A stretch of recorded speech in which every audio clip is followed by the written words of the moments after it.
ముంగటి ఇక్కడ test match ఉంది, మామూలుగా అనుకుంటారా ఏంది కథ? జస్ట్ టాసే. ఇప్పటికే గెలిచినాం ఆల్రెడీ మేము జాగ్రత్తలు. ఎందుకు భయపడుతుంది మీరు ఇంతగా?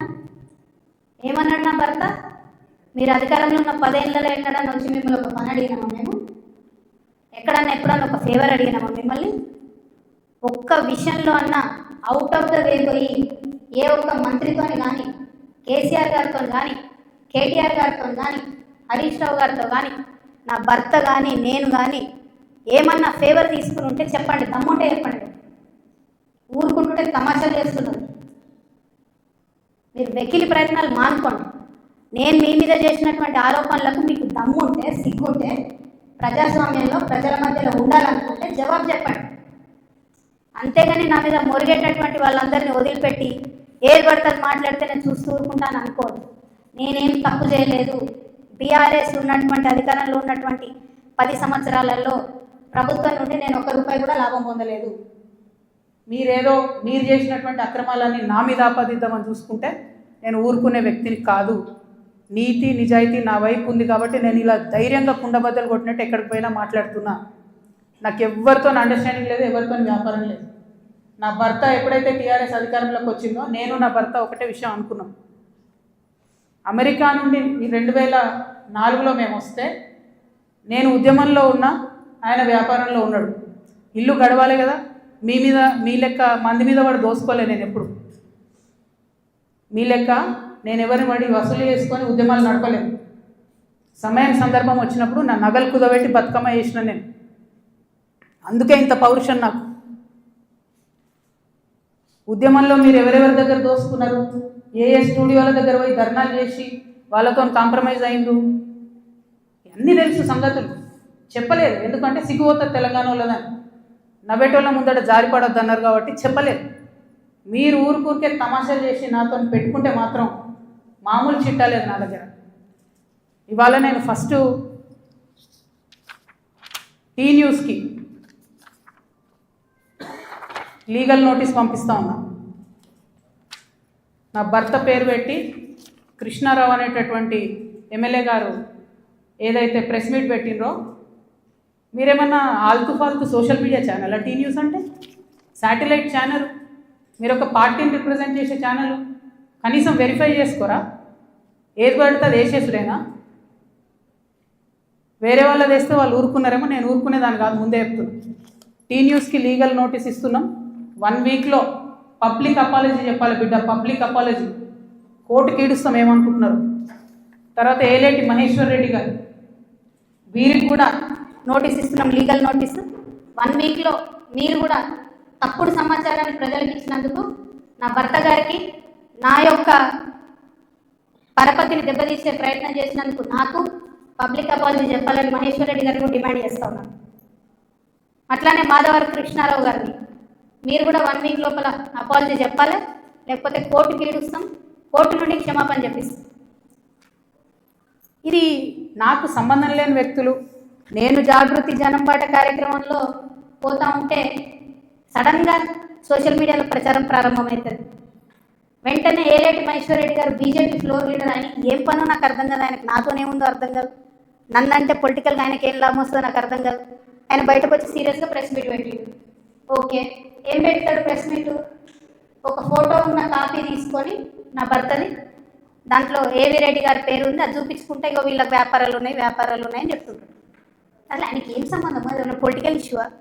ఎందుకు మాట్లాడిండు? ఓకే, అంటే దీని వెనుక ఉన్న స్ట్రాటజీ చేసేసి తెలంగాణ ప్రజలు అర్థం చేసుకోవాలి. హరీష్ రావు గారు, బీఆర్ఎస్ పార్టీ ఏదైతే నా మీద దుష్ప్రచారం చేయాలనుకుంటున్నారో అది ఏలేటి మహేశ్వర్ రెడ్డి గారి నోటి నుండి వస్తుంది, బీఆర్ఎస్ పేడ్ సోషల్ మీడియా నోటి నుండి వస్తుంది, ఆ తర్వాత కృష్ణారావు గారు లాంటి ఎమ్మెల్యేల నోటి నుండి వస్తుంది. అంటే వీళ్ళందరూ ఒక స్ట్రాటజికల్గా ఏంటంటే ఆడపిల్ల బయట తిరుగుతుంది, ఈమెకు అన్ని విషయాలు అర్థమవుతున్నాయి, ప్రజలు వచ్చి చెప్పుకుంటున్నారు, బాధితులు వచ్చి చెప్పుకుంటున్నారు, ఈమె ఇంకా చెప్తే భయం అవుతుంది, మాకు ఇబ్బంది అవుతుంది అని చెప్తున్నారు.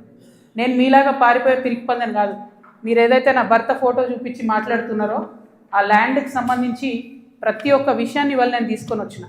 ఇవాళ నేను ఎట్లా ట్రాన్స్పరెంట్గా క్లారిటీ ఇస్తున్నానో నేను చేసే ఆరోపణల మీద మీరు కూడా అట్లనే క్లారిటీ ఇవ్వాలని చెప్పి నేను డిమాండ్ చేస్తూ ఉన్నాను. ముందుగా మీరు ఏదైతే కాపీ చూపిస్తున్నారో మా హస్బెండ్ది ఏవి రెడ్డి గారిది ఉన్నటువంటిది, అది 2 సర్వే నంబర్లకు సంబంధించినటువంటి ల్యాండ్.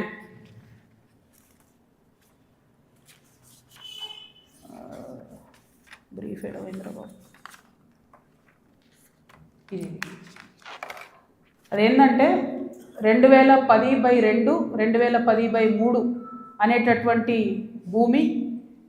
దీనికి 1975 నుండి కూడా ఈ భూమికి కంప్లీట్గా పట్టాలు ఉన్నాయి, దానికి పాస్బుక్లు ఉన్నాయి.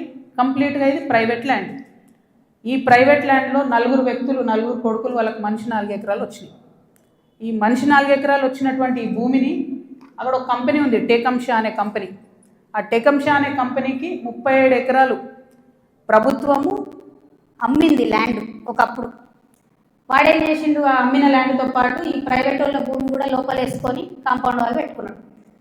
ఈ ప్రైవేట్ వాళ్ళంతా కాంపౌండ్ వాళ్ళకి పోయింది కాబట్టి వాళ్ళంతా ఈ రియల్ ఎస్టేట్ వ్యాపారంలో ఉన్నటువంటి మా హస్బెండ్ ఇంకా కొంతమంది దగ్గరకు వచ్చారు. ఈ 16 ఎకరాల భూమికి దాదాపు ఒక 20 మంది ఆ భూమిలో ఉన్నారు. అందులో మా భర్త కంపెనీ కూడా ఒకటి. ఇది మొత్తం ప్రైవేట్ ల్యాండ్ మాది, నువ్వెట్లా కాంపౌండ్ లోపల పెట్టుకుంటావు అని చెప్పి ఒక 9 ఏళ్ళు నడిచినట్టుంది డిస్ప్యూట్ నాకు తెలిసి. ఇది మా ల్యాండ్ అని వీళ్ళు, కాదని వాళ్ళు. ఫైనల్గా 2019లో లోక్ అదాలత్లో, ఇగో ఇది బీఆర్ఎస్ గవర్నమెంట్ ఇచ్చిన పాస్బుక్, అది ప్రైవేట్ ల్యాండ్ అని చెప్పి ఫైనల్గా లోక్ అదాలత్లో 2019లో ఈ టేకంషా అనే కంపెనీ ఈ 16 ఎకరాల ప్రైవేట్ పట్ట వీళ్ళందరూ కూడా కాంప్రమైజ్ అయింది. 2019లో ఎప్పుడైతే కాంప్రమైజ్ అయినరో ఆనాడే ఆ ల్యాండ్తో నాకు కానీ నా భర్తకు కానీ సంబంధం లేదు. ఆ పట్టేదారుల తరఫున ఉండి కొట్లాడినటువంటి మా భర్త గారు, వాళ్ళ ఫ్రెండ్స్, వాళ్ళ కంపెనీ అందరు కూడా ల్యాండ్ అమ్మేసి బయటకు వచ్చేసి. ఎప్పుడు? 2019. 2019లో మా హస్బెండ్ బయటకు వచ్చేసిన తర్వాత 2022లో ఫస్ట్ పర్మిషన్ బీఆర్ఎస్ గవర్నమెంట్లో ఫస్ట్ పర్మిషన్ ఇచ్చింది కన్స్ట్రక్షన్కి, 12 ఎకరాల ల్యాండ్కి కన్స్ట్రక్షన్. మరి పట్టా భూమి అయితే ఎందుకు ఇచ్చిన పర్మిషన్? మరి గవర్నమెంట్ భూమి అయితే ఎందుకు ఇచ్చిన పర్మిషన్? 19లోనే మా హస్బెండ్ ఎగ్జిట్ అయిపోయింది అక్కడితో. 22లో పర్మిషన్ వచ్చింది ఆ ల్యాండ్కి. మరి ప్రభుత్వ భూమి అయితే ఎట్లా ఇచ్చిన పర్మిషన్? సంతకం పెట్టింది ఎవరు? కేటీ రామారావు గారు. అంటే ఇప్పుడు మాధవరం కృష్ణారావు గారు ఏమంటుండు? కేటీ రామారావు గారు సంతకం పెట్టిండు అంటున్నా. కేటీ రామారావు గారు సంతకం తప్పంటుండా? ప్రభుత్వ భూమిని కేటీఆర్ గారు సంతకం పెట్టించింది అంటురా? ఏమంటుండ్రు? ఆ విషయం ప్రజలకు చెప్పాలి ఫస్ట్. ఇప్పుడు నేను ఆరోపణ చేస్తాను ఏంది, ఎలక్షన్ పోయే ముందు అక్టోబర్ 7, 2023 అందరం ఎలక్షన్ దాంట్లో ఉన్నాం. ఎలక్షన్ జోన్లో ఏదైతే ల్యాండ్తో 2019లో మా భర్తకు సంబంధం లేకుండా పోయిందో 2023 అక్టోబర్లో బీఆర్ఎస్ ప్రభుత్వం కేటీఆర్ గారి మినిస్ట్రీ నుంచి 5 ఎకరాలకు చేంజ్ ఆఫ్ ల్యాండ్ యూజ్ ఇచ్చింది. అంటే ఇండస్ట్రియల్ భూమిని రెసిడెన్షియల్ భూమి కింద మార్చుకోవచ్చు అని చెప్పింది. మరి ఇది ఎట్లా వచ్చింది? ఏంది ఇది? ఎందుకు ఇచ్చారు ఎలక్షన్ కన్నా 2 రోజుల ముందు? ఏం లావాదేవీలు జరిగినాయి? దీంట్లో కృష్ణారావు గారి పాత్ర ఏంది? ఈ వ్యాపారం చేసే వ్యక్తి మీ సుట్టమట కదా, ఆయన పేరు నేను ఎందుకు చెప్తా బయట, కానీ మీ సుట్టమట కదా. మరి మీరు చేయించుకోరా దగ్గరుండి? ఏంది ఇది? దీనికి నాకు సమాధానం చెప్పాలి. కేటీఆర్ గారు చెప్తారా, బీఆర్ఎస్ పార్టీ చెప్తారా, కృష్ణారావు గారు చెప్తారా? దీనికి సమాధానం చెప్పాలి. ఎట్లా ఇస్తారు చేంజ్ ఆఫ్ ల్యాండ్ యూజ్? ఈ ల్యాండ్తో మాకు సంబంధమే లేదు. 5 ఎకరాలకు బీఆర్ఎస్ గవర్నమెంట్లో చేంజ్ ఆఫ్ ల్యాండ్ యూజ్ వస్తుంది. నిన్నగాక మొన్న 6 ఎకరాలకు కాంగ్రెస్ గవర్నమెంట్ కూడా అదే ల్యాండ్లో చేంజ్ ఆఫ్ ల్యాండ్ యూజ్ ఇచ్చింది. అంటే బీఆర్ఎస్ వాళ్ళు సపోర్ట్ చేసిన వ్యాపారవేత్తల్ని యాజ్ ఇట్ ఈస్గా కాంగ్రెస్ వాళ్ళు కూడా సపోర్ట్ చేస్తున్నారు. ఏంది ఇది? మరి ఎవరికి అండర్స్టాండింగ్ ఉంది? నాకుందా అండర్స్టాండింగ్? మీకుందా? మీ గుంపులు ఉన్న మనుషులది ఇగో ఇదే ఏవిరెడ్డి గారితో, నవనామి వెంచర్స్ ఇదే ఏవిరెడ్డి గారితో పోచంపల్లి శ్రీనివాస్ రెడ్డి అనేట ఆయన పార్ట్నరు. ఈయన ఎవరు దోస్తు, ఎవరు బినామీ? పొద్దుగాలు లేస్తే రామన్నతోనే ఉంటాడు, కేటీఆర్ గారితోనే ఉంటాడు. ఈయన ఎవరైనా మరి మీకున్నాయా సంబంధాలు? నాకున్నాయా? 12 కోట్ల కేసు ఉండే శ్రీనివాస్ రెడ్డి అనేట ఆయన మీద. ఏమైనా చేసిండ్రా? ఆయన ఫామ్ హౌస్లో 12 కోట్లు ఆడించారని అరెస్ట్ అన్నారు, పోలీసులు అన్నారు, ఏదో అన్నారు. చేసిండ్రా? ఎందుకు చేయలేదు మరి? అంటే ఎవరిని కాపాడుతున్నారు? ఎవరికి బంధుత్వాలు ఉన్నాయి? ఏదో ఆడపిల్లను ఊరుకుంటా మీరు తమాషా చేస్తా అనుకుంటారేమో, తోలు తీస్తా ఒక్కొక్కరిని పట్టుకొని చెప్తుంది. ఇప్పుడు కృష్ణారావు సంగతి చెప్తున్నా. పాపం చిన్నోడు యాక్చువల్లీ. నేను ఎన్నుకుండి ఎవరు ఆడిస్తున్నారు ఆ గుంటనక్క సంగతి కూడా చెప్తా తర్వాత. కానీ కృష్ణారావు గారు నా మీద మాట్లాడగానే ఇగో ఇంతమంది, ఇది కూడా పట్టుకోను కాగితం పైకి, అది పట్టుకొని ఒకసారి అది చూపి, ఇంతమంది బాధితులు వాళ్ళంతా ఫోన్లు చేసి ఎకరాలు ఇన్ని ఉన్నాయి అక్క, దయచేసి మాట్లాడండి అక్క, దయచేసి మాట్లాడండి అక్క, నిన్నటి నుంచి ఫోన్. ఓ దగ్గర 16 ఎకరాలు, ఓ దగ్గర 400 ఎకరాలు, CS 14 ల్యాండ్స్, మామూలుగా లేదు. ఒక దగ్గర ఎంత ఘోరం అంటే ఆఖరికి హైడ్రా కూడా పోయి పూలగొట్టింది. ఇక ఇంకొకటి క్లియర్గా చెప్తా పాటు, ప్రణీత్ కన్స్ట్రక్షన్ ఒకటి ఉంది. ఎంత ఘోరం అంటే ఇది, ఇలా కృష్ణారావు గారి అబ్బాయి, నాకు అబ్బాయి పేరు చెప్పడం ఇష్టం లేదు ఎందుకంటే ఆయన పాలిటిక్స్లో లేడు కాబట్టి, కృష్ణారావు గారి కొడుకు ఆయన డైరెక్టర్గా ఉన్నప్పుడు ఈ 70 ఎకరాల వెంచర్, పెద్ద వెంచర్ 70 ఎకరాలు మీకు కనబడుతుంటుంది. మొత్తం విల్లాలు కట్టిరు, పట్టుకోండి, మొత్తం విల్లాలు కట్టిరు, అన్ని A to Z విల్లాలు కట్టిరు. ఇలా ఎన్ని అలిగేషన్స్ ఉన్నాయంటే, ఇక్కడ నేను ఎల్లో మార్క్ చేసిన రోడ్ మొత్తం గవర్నమెంట్ రోడ్, అది కబ్జా, అది లోపలనే ఉంటుంది, దాని చుట్టూ కాంపౌండ్ వాళ్ళు. ఇక్కడ అసైన్ ల్యాండ్స్ ఉన్నాయి, అది కబ్జా. ఈ మధ్యలో చెరువు ఉంది, ఈ చెరువు 10 ఎకరాలు ఉంది అని చెప్పి, 10 ఎకరాల చెరువు ఇది అని చెప్పి ప్రభుత్వం సర్టిఫికేట్ ఇచ్చింది. 2021లో ఇది అఫీషియల్గా రెరాకి ఇచ్చిన డాక్యుమెంట్. నేను మీలాగా ఆగమాగం ఎడ్డెడ్డి మాట్లాడా, దొంగ డాక్యుమెంట్లు చూసి అసలే మాట్లాడా. 2021లో మీ కంపెనీ నుండి మీరు రెరాకి ఇచ్చిన దాంట్లో మా వెంచర్ మధ్యలో ఉన్నటువంటి చెరువు 10 ఎకరాలని మీరు చెప్పారు.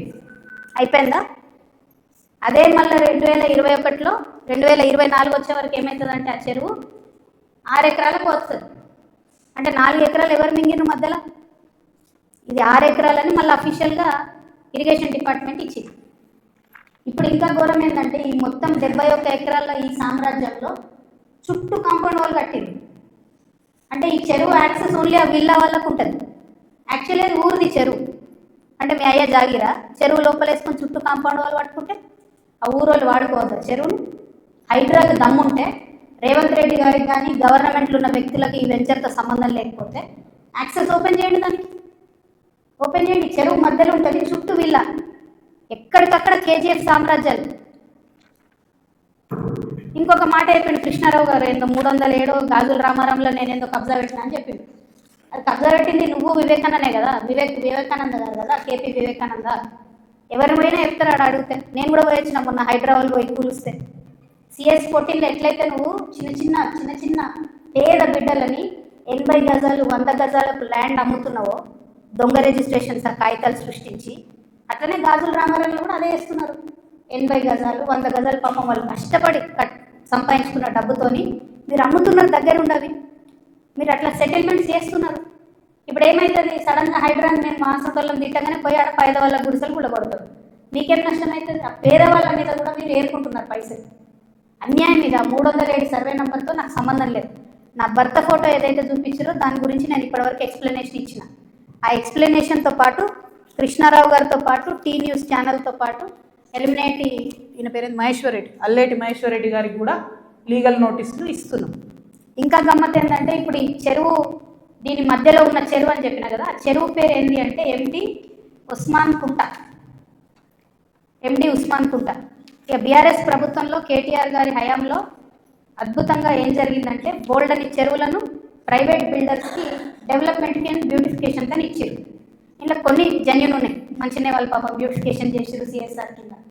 చాలా మటుకు ఎట్లున్నాయండి, ఇప్పుడు ఈ ఎవరైతే ప్రణీత్ బిల్డర్స్ ఉన్నారో, ఆ ఫోటో వాళ్ళు, ఆ మొత్తం 71 ఎకరాలు కట్టినటువంటి ప్రణీత్ బిల్డర్కే ఈ ఉస్మాన్ కుంట చెరువు డెవలప్మెంట్కి ఇచ్చారు.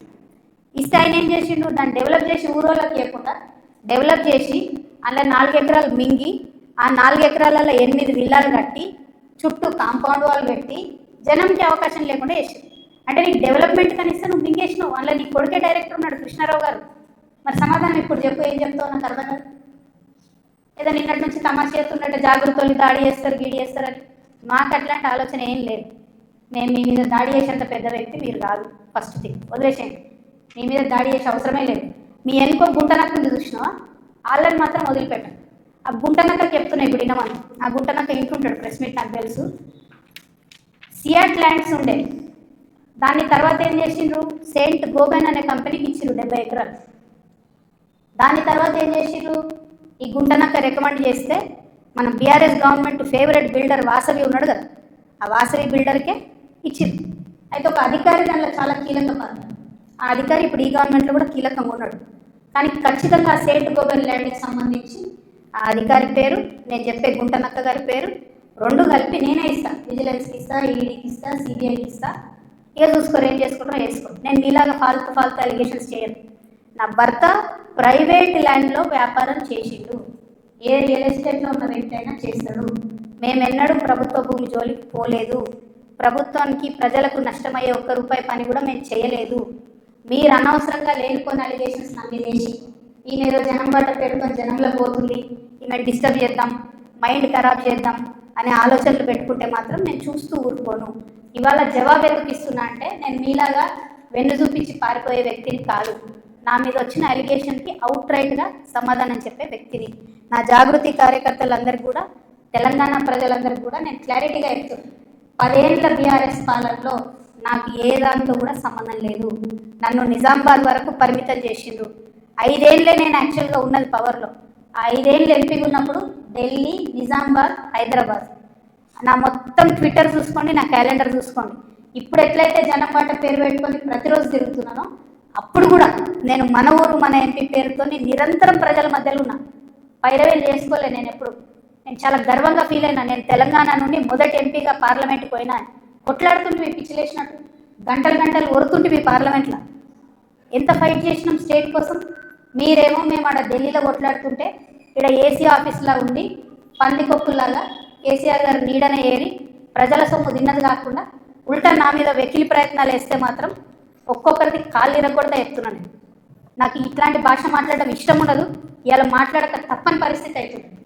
లేనిపోని అంటగట్టకండి. 10 ఏళ్లలో ఎన్నడూ ఎవరు గవర్నమెంట్లో నా భర్త పేరు వినలేదు. ఇవాళ మీరు ఆయన మీద అలిగేషన్ చేస్తున్నారు. ఆయన ఫోన్ ట్యాప్ చేస్తారు, సిగ్గుండాలి. ఇంటర్లో ఫోన్ ట్యాప్ చేస్తారు, ఇటువంటి వెధవ ప్రచారాలు చేస్తారు. ఇంకా కళ్ళు చల్లబడతలేవా మీకు? పార్టీలకి నిలబొట్టరు కదా బయటికి. ఇంకేంది? నేను ఊరుకునేదాన్ని కాదు బిడ్డ, చెప్తున్నా. ఇప్పుడే మొదలుపెట్టినా.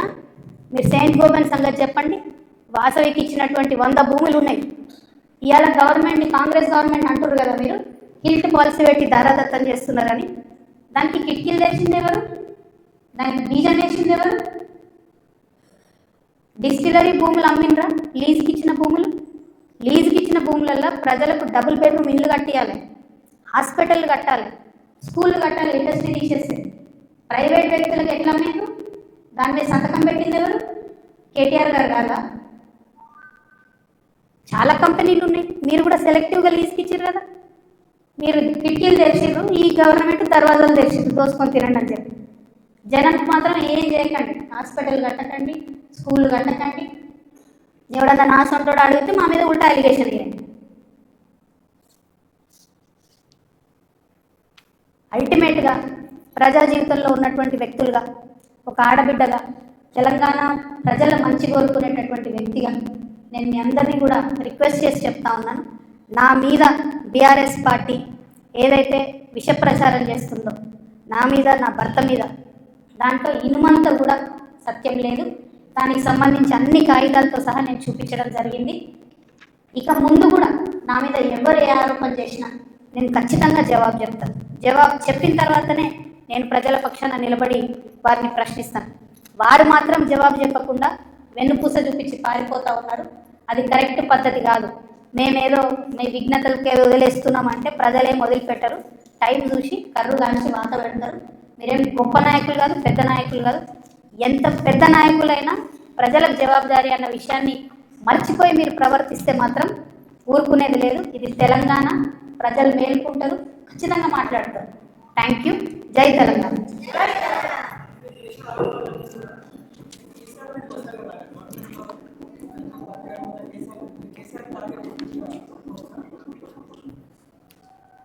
చూడు బ్రదర్, చాలా మిస్టేక్స్ జరిగినాయి బీఆర్ఎస్ గవర్నమెంట్లో. ఆ విషయాలన్నీ ఇప్పుడు నేను జనంబాటలో తిరుగుతుంటే ప్రజలు వచ్చి నాకు చెప్పేటటువంటి దాంతో, వాళ్ళు ఇస్తున్నటువంటి విజ్ఞప్తులతోనే అర్థమవుతుంది. నేను మళ్ళీ చెప్తున్నా, ఎంత పెద్ద నాయకుడైనా ప్రజలకే జవాబుదారు.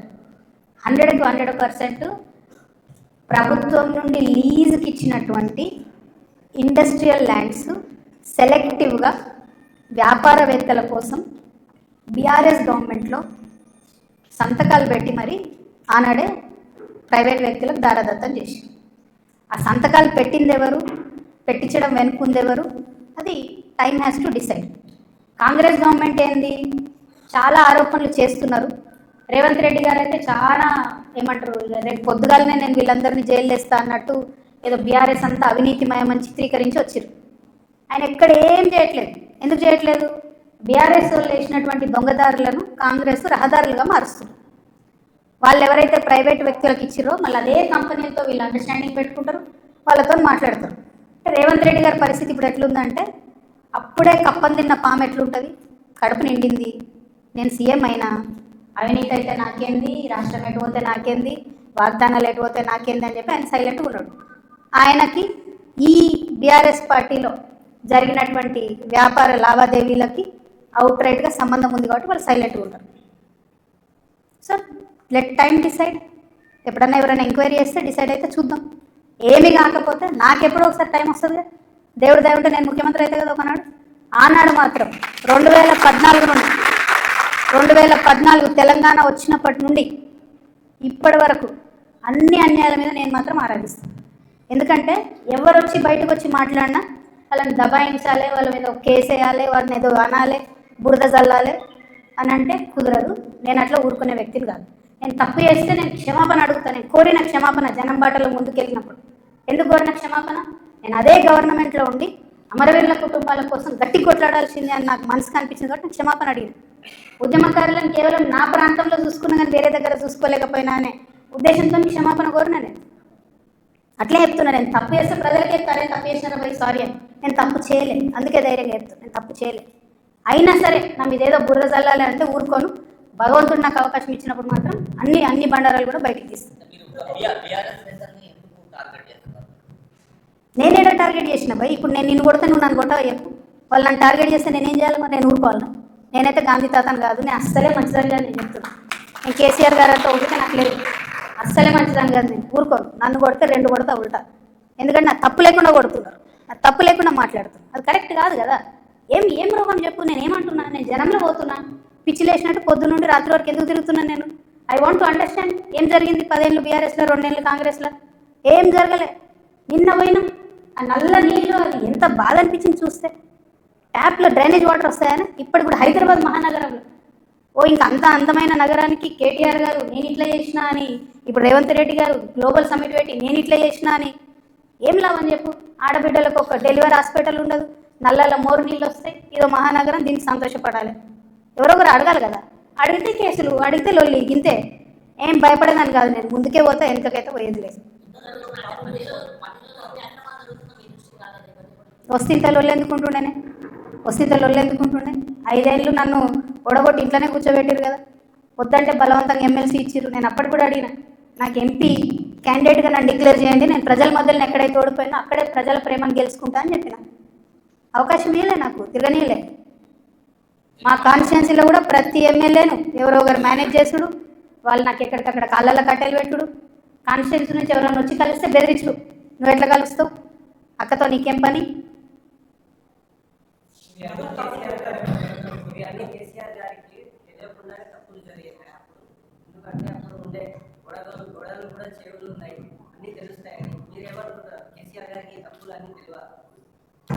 నేనేమంటున్నా బ్రదర్, కేసీఆర్ గారికి తెలుసా తెలియదా కేసీఆర్ గారు చెప్పాలి. ఇప్పుడు వీళ్ళందరూ ఏంటంటే మేమందరం చాలా పెద్దవాళ్ళము, కవిత మా మీద ఆరోపణలు చేస్తే కూడా మేము రిప్లై చెప్పినా ప్రజలు చూస్తలేరు అనుకుంటారు.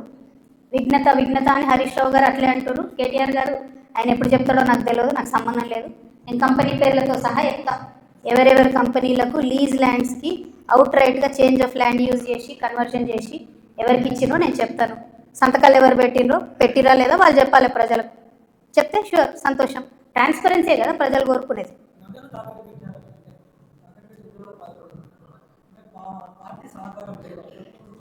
నాకు ఎప్పుడు లేదు భయ్ పార్టీ సహకారం. నేను ఎప్పుడైతే అమెరికా నుండి వచ్చినో అప్పటి నుండి ఇప్పటి వరకు కూడా నాకు పార్టీ సహకారం లేదు.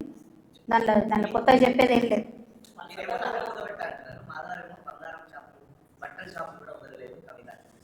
ఆయన పాపం ఆయన వాడుకుంటుర్రే. ఆయన ఇంకో గుంటనక్కు ఉంది, ఆ గుంటనక్క ఆయన రెచ్చగొట్టి వాడుకుంటుంది. టైం వస్తే చెప్తా కదా. ఆ గుంటనక్క చెప్పినా కదా, ఏదైతే సెయింట్ గోబెన్ ల్యాండ్లో ఒక అధికారి ఇప్పుడు రెడీగా ఉన్నాడు చెప్పడానికి సిబిఐ దగ్గర, ఈడీ దగ్గర, అప్పుడు తెలుస్తుంది వాళ్ళకి. నేను ఒకటే క్లారిటీగా చెప్తున్నా, మీరు ఎంతోసేపు నన్నేదో చేద్దాం, ఆడపిల్ల కదా పాపం భయపెడితే బెదురుతుందేమో అనుకుంటారేమో. కుదరదు బాస్, కుదరదు. ఇది మారింది, పాలిటిక్స్ మారింది, టైం మారింది, అట్లా కుదరదు.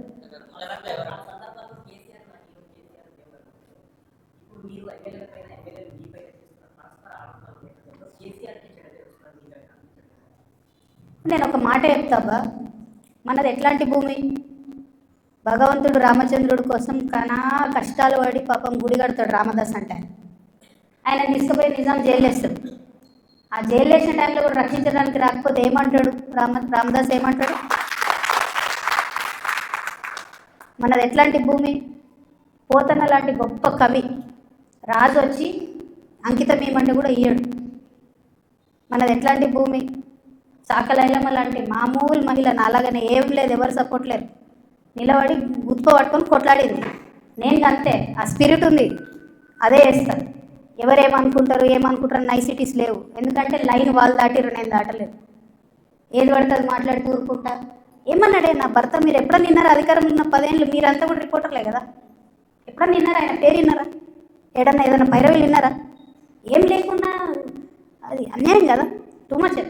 ఊరుకోం ఇంకా, మస్తు అయిపోయింది. Thank you. జై తెలంగాణ.